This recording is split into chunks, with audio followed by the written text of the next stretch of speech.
নমস্কাৰ জিকে হাব বাই কাবেৰীলৈ সকলোকে স্বাগতম মই কাবেৰী হাজৰিকা আজিৰ ভিডিঅটোৰ বিষয়বস্তু হৈছে বুকছ এণ্ড অথৰ্ছ আৰু এই ভিডিঅটোত মই কিছুমান অতি দৰকাৰী গ্ৰন্থ আৰু তাৰ লেখক সম্পৰ্কে আলোচনা কৰিম আশা কৰোঁ ভিডিঅটো চাই আপোনালোক উপকৃত হ'ব আৰু যদি মোৰ ভিডিঅবোৰ চাই আপোনালোকে ভাল পায় প্লিজ মোৰ ভিডিঅবোৰ লাইক আৰু শ্বেয়াৰ কৰিব আৰু মোৰ চেনেলটো সাবস্ক্ৰাইব কৰিবলৈ নাপাহৰিব আহক পলম নকৰি আমি প্ৰশ্নসমূহ আলোচনা কৰোঁ কোৱেশ্চন নম্বৰ 1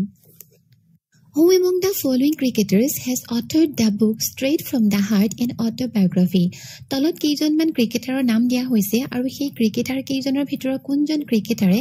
এই যিখন Straight from the Heart and Autobiography শীৰ্ষক আত্মজীৱনীখন লিখিছে আৰু অপচনবোৰ হৈছে option A Sunil Gavaskar option B Sourav Ganguly option C Sachin Tendulkar option D Kapil Dev আৰু শুদ্ধ উত্তৰটো হৈছে option D Kapil Dev Kapil Dev is a former Indian cricketer Kapil Dev হৈছে এজন ভাৰতীয় প্ৰাক্তন cricketer. He led the Indian cricket team that won the Cricket World Cup in 1983 আৰু তেওঁৰ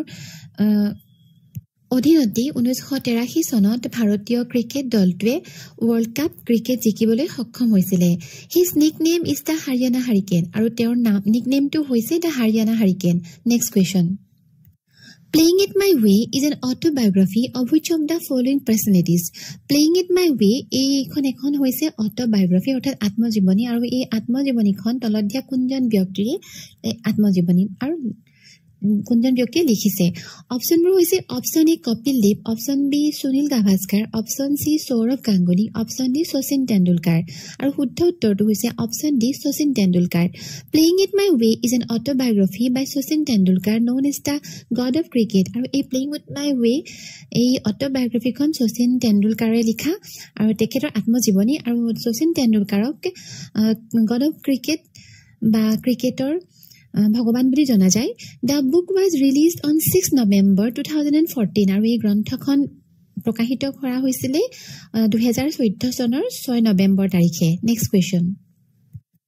Which of the following is a famous book written by Dr. Nogen Hoikia? তলত কেইখনমান গ্ৰন্থৰ নাম দিয়া হৈছে আৰু সেই গ্ৰন্থ কেইখনৰ ভিতৰত কোনখন গ্ৰন্থ ডক্টৰ নগেন শইকীয়া দেৱৰ এখন প্ৰসিদ্ধ গ্ৰন্থ অপচনবোৰ হৈছে option A the Ahoms a reimagine history option B Asamiya মানুহৰ ইতিহাস option C a comprehensive history of Assam option D the quest for modern history আৰু শুদ্ধ উত্তৰটো হৈছে অপচন বি অসমীয়া মানুহৰ ইতিহাস অসমীয়া মানুহৰ ইতিহাস was written by Dr. Nogen Hoikia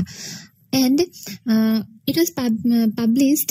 in 2013 আৰু এই গ্ৰন্থখন 2013 চনত প্ৰথম প্ৰকাশ কৰা হৈছিল The Ahoms A Reimagined History was written by Arup Kumar Dutta এইখন The Ahoms A Reimagined History নামৰ গ্ৰন্থখন অৰূপ কুমাৰ দত্তই লিখা A Comprehensive History of Assam was written by Swarnalata Barua A Comprehensive History of Assam শীৰ্ষক গ্ৰন্থখনৰ লেখিকা হৈছে স্বৰ্ণলতা বৰুৱা আৰু The Quest for Modern History was written by Arupjyoti Saikia আৰু The Quest for Modern History শীৰ্ষক গ্ৰন্থখনৰ লেখক হৈছে Arupjyoti Saikia Next question Jongam an Assamese novel published in 1982 was written by which of the following personalities Jongam শীৰ্ষক অসমীয়া উপন্যাসখন 1982 চনত প্ৰকাশ কৰা হৈছিল আৰু এইখন উপন্যাস তলত দিয়া কোনজন ব্যক্তিয়ে লিখিছিল অপচনবোৰ হৈছে option A Lakshminandan Bora option B Debendranath Acharya option C Birendra Kumar Bhattacharya option D Syed Abdul Malik আৰু শুদ্ধ উত্তৰটো হৈছে option B Debendranath Acharya The novel Jongam won Sahitya Academy Award in 1984 আৰু এই জংগম নামৰ উপন্যাসখনে 1984 চনত সাহিত্য একাডেমী বঁটা লাভ কৰিবলৈ সক্ষম হৈছিল Next question Which of the following is not a literary work of Mahapurush Srimanta Shankardev? তলত কেইখনমান গ্ৰন্থৰ নাম দিয়া হৈছে আৰু এই গ্ৰন্থ কেইখনৰ ভিতৰত কোনখন মহাপুৰুষ শ্ৰীমন্ত শংকৰদেৱৰ ৰচিত নহয় অপচনবোৰ হৈছে অপচন এ ভক্তি ৰত্নাৱলী অপচন বি অনাদি পতন অপচন সি অজামিল উপাখ্যান অপচন ডি ভক্তি প্ৰদীপ আৰু শুদ্ধ উত্তৰটো হৈছে অপচন এ ভক্তি ৰত্নাৱলী was written by মহাপুৰুষ মাধৱদেৱ আৰু এই ভক্তি ৰত্নাৱলীখন মহাপুৰুষ শংকৰদেৱে লিখা নহয় এইখন হৈছে মাধৱদেৱ বিৰচিত Next question Which of the following is a famous novel by Birendra Kumar Bhattacharya তলত কেইখনমান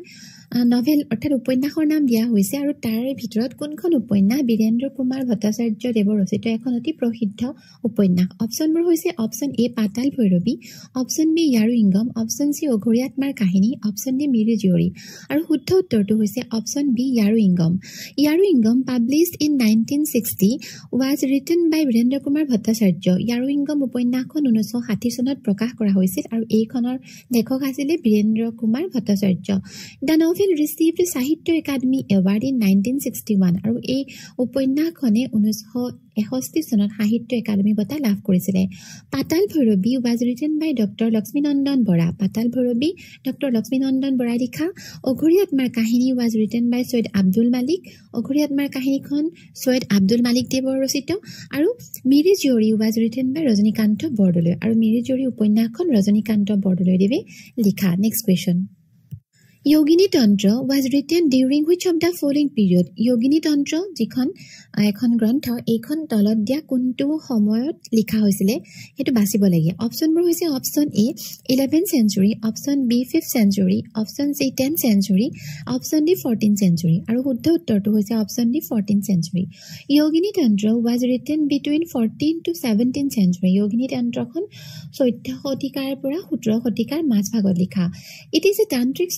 text dedicated to the worship of the Hindu goddess Kali and Ma Kamakya আৰু এইখনত তন্ত্ৰ মন্ত্ৰ সম্পৰ্কে লিখা হৈছে আৰু এইখনত বিশেষকৈ হিন্দু যিগৰাকী উপাস্য দেৱী কালী বা মা কামাখ্যাৰ উৎসৰ্গা কৰা হৈছে next question The first novel written by Rajnikanta Bordoloi was Rajnikanta Bordoloi দেৱৰ ৰচিত প্ৰথমখন উপন্যাসৰ নাম কি অপচনবোৰ হৈছে অপচন এ নিৰ্মল ভকত option B Miri Jiyori option সি মনুমতি অপচন ডি দন্দুৱাদ্ৰু আৰু শুদ্ধ উত্তৰটো হৈছে option B Miri Jiyori was originally published in 1894 Miri জীয়ৰীখন প্ৰকৃততে 1894 চনত প্ৰকাশ কৰা হৈছিল some other novels written by Rajnikanta Bordoloi were নিৰ্মল ভকত মনুমতি দন্দুৱাদ্ৰু আৰু ৰজনীকান্ত বৰদলৈ বিৰচিত আনবোৰ উপন্যাস যেনে নিৰ্মল ভকত মনুমতি দন্দুৱাদ্ৰু বৰদলৈ ইজ known as উপন্যাস সম্ৰাট আৰু ৰজনীকান্ত বৰদলৈ দেৱক উপন্যাস সম্ৰাট বুলি জনা যায় এইটো আসলতে আমি বেছিভাগই এই কথাটো জানো নেক্সট কোৱেশ্চন অসমীয়া লৰাৰ মিত্ৰ was written by অসমীয়া লৰাৰ মিত্ৰ শীৰ্ষক গ্ৰন্থখনৰ লেখক কোন অপচনবোৰ হৈছে option A Gunabhiram Barua option B Anandaram Dhekial Phukan option C Harakanta Sharma Barua option D Hemchandra Barua আৰু শুদ্ধ উত্তৰটো হৈছে option B Anandaram Dhekial Phukan The book was written by Anandaram Dhekial Phukon in 1846 and was published in 1849. আৰু এই অসমীয়া লৰাৰ মিত্ৰ শীৰ্ষক গ্ৰন্থখনৰ লেখক হৈছে আনন্দৰাম ঢেকিয়াল ফুকন আৰু তেওঁ এইখন গ্ৰন্থ 1846 চনত তেওঁ লিখিছিল আৰু এইখন প্ৰকাশ কৰিছিল 1849 চনত নেক্সট কোৱেশ্চন